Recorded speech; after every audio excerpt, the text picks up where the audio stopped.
alarmante, José Antonio, en el sentido de que desde la Coordinadora de Organizaciones de Agricultores y Ganaderos, la COAG, afirmando que Canarias solo se produce el 12% de los alimentos que se consumen, y significando esa balanza comercial pues bastante desfavorable para toda la ciudadanía, por la dependencia de más del 80% del exterior, que es un hecho extremadamente peligroso para la seguridad alimentaria, algo que tú como presidente del colectivo Tauró Lechinés también pones en la nota de prensa donde habla de los peligros del negocio de la alimentación. Sí, vamos a ver, esos datos los sacaron desde Las Palmas de Gran Canaria, la COAG, diciendo eso, que la producción en Canarias de los productos de alimentación, tanto agrícolas como ganaderos, llega solo al 12% y que el 88% en este caso pues se tiene que ser importado. ¿Cuáles son los riesgos que ahí tienes? Los riesgos que tienes ahí son grandes, puesto que al tener una dependencia exterior en un territorio que está fraccionado, un territorio que está lejano y demás, cualquier incidencia que podamos tener en tipo de subida de combustibles, en el tema de transporte, en el tema de algún conflicto, etcétera, pues eso determinará que no tenemos esa seguridad alimentaria. La seguridad alimentaria, pues, como todo el mundo sabe, consiste en poder tener esa gran cantidad de suministros, cantidad de stock que pueda llegar a alimentar a la población. En este caso, si ocurriese cualquier cosa, pues nos veríamos en dificultades. Hombre, también no es que se quiera alarmar, ¿no? Porque hay unos estocajes suficientes como para poder seguir adelante durante un tiempo bastante prudencial. Sí, pero el tema, la pregunta que yo me hago entonces, en este caso, José Antonio, es si nosotros tenemos el 12% de los alimentos que se consumen son extraídos de nuestra propia tierra, digámoslo así, lo que nos estamos es quedando sin chance, o sea, nos estamos quedando sin agricultura, sin ganadería, sin nada prácticamente, sin pesca. Vamos, eso lo estamos viendo simplemente paseando por la calle, vemos cada año cómo los campos van siendo abandonados, la ganadería cada vez está disminuyendo más, la pesca prácticamente ya simbólica, ya no es aquella industria principal y potente que se tenía hace unos años atrás. Y entonces eso está redundando en que, claro, tengamos una dependencia de las grandes multinacionales, una dependencia del exterior, y claro, está condicionando a ese tema, ¿no?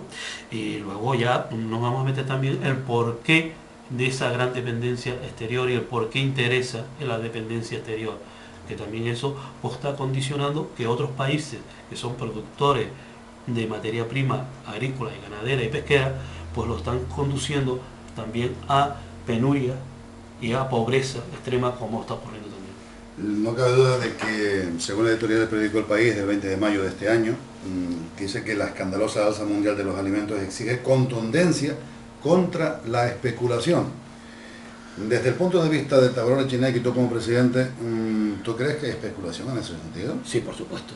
O sea, estamos hablando de porcentaje y ya esto no lo estamos desvelando ni yo ni ningún colectivo de la isla ni nada. Ya estamos hablando, por ejemplo, ahí has hecho referencia a lo que es la editorial del periódico El País, que no tiene nada de sospechoso en el tema, pues que habla de eso, de especulación en la alimentación.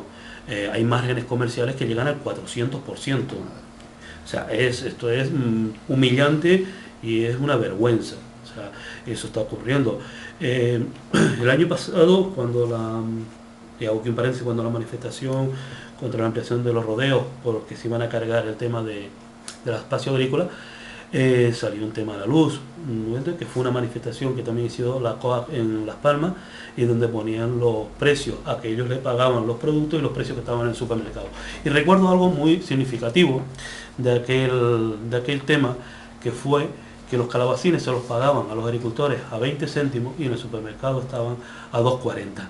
Fue escandaloso el tema, o sea, de una forma de significar quién se está llevando el sudor, el trabajo de esta gente, ¿no? O sea, y no es el supermercado, el final que es el distribuidor, lo que comúnmente llamamos el intermediario. Vamos, ese es el que se está llevando aquí todo el bacalao con el mínimo esfuerzo. Pero ha existido de toda la vida. De hecho, hay hasta una canción de los salondeños donde habla precisamente de él, ¿no? En ese editorial del País que comentábamos antes, también se señala que el incremento de los precios de los alimentos básicos como el trigo, el arroz o la soja, entre otros, oscila entre el 53 y el 130% en el último año. Y también afirma el fatídico encarecimiento de los alimentos, que hay que buscarlo en la especulación oportunista en los mercados de cereales. También añade que la escalada de los precios se convierte en letal para los países del tercer mundo.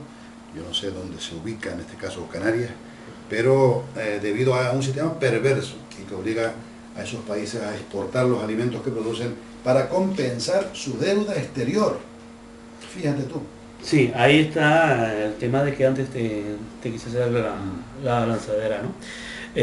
Los países mal llamados del tercer mundo, los subdesarrollados, pues contraen una serie de deudas externas, pues bueno, por sus conflictos bélicos, sus situaciones sociopolíticas, por las circunstancias que sea. Y claro, y esos créditos pues son dados con mucha facilidad, puesto que van a obtener una alta rentabilidad quien otorga esos créditos. ¿Cómo otorgan esos créditos? Pues aprovechándose de su materia prima. Esa es la forma de pagar que tiene esta gente. Entonces podemos mirar países cercanos como tenemos aquí, África, donde hay una producción agrícola bastante interesante, pero la gente de ahí pasa hambre. ¿Por qué? Porque están obligados a exportar todo por la deuda que tienen. Claro, entonces, pero a ellos no les pagan ese producto al precio que nosotros lo compramos en el supermercado o lo compramos en cualquier tienda. Se lo están pagando a miseria. Otro caso que podemos ir, que lo conocimos más porque ahí los medios de comunicación se hicieron eco, el caso de Argentina. Argentina es el país del mundo, mayor productor del mundo de carne. Y hace unos años, pues los niños argentinos estaban desnutridos. La razón es esa, la obligación a exportar toda su producción para poder condonar esa deuda. Es más, en Argentina, y eso es un documental muy interesante, se dio por la 2 hace unos años, sobre el tema de los cultivos transgénicos, ¿no? O sea, eso que afortunadamente por aquí ahora no ha llegado y se está poniendo freno a que no entre. En Argentina sí ha entrado, sobre todo en la soja, que ha conseguido destruir parte de la selva para poder ampliar eso, ha erradicado a todos los pequeños agricultores, porque ese tipo de cultivo se necesita grandes extensiones de terreno, y que en su día se dijo que el cultivo transgénico estaba diseñado para acabar con el hambre en el mundo. Todo lo contrario, ha incrementado el hambre incluso en las zonas locales de producción, porque ese producto solo y exclusivamente es manipulado y controlado por las multinacionales que lo implantan. O sea, y las semillas son propiedades de esas multinacionales, claro. No puedes sembrarlo. Pero es que aparte de eso también tenemos que hablar del daño que se le hace al medio ambiente, ¿no? El daño que se le hace al medio ambiente, que es muy importante, y de hecho hoy se celebra precisamente el día, en este caso dentro de lo que es el Santoral, del Día Internacional para la Prevención de la Explotación del Medio Ambiente en la Guerra y los Conflictos Armados, que dan pie a lo que tú acabas de decir. Por lo tanto, pues está claro que José Antonio Linares, el presidente de Teruel Chinés, viene hoy aquí también con la lección aprendida para hablar y confirmar a nuestros oyentes bueno, pues que la cosa, los peligros del negocio de la alimentación están ahí, y lo que se necesita es gente con conocimiento de causa que le sepa explicar eso, en este caso concreto, a todos los oyentes de Radio Visual.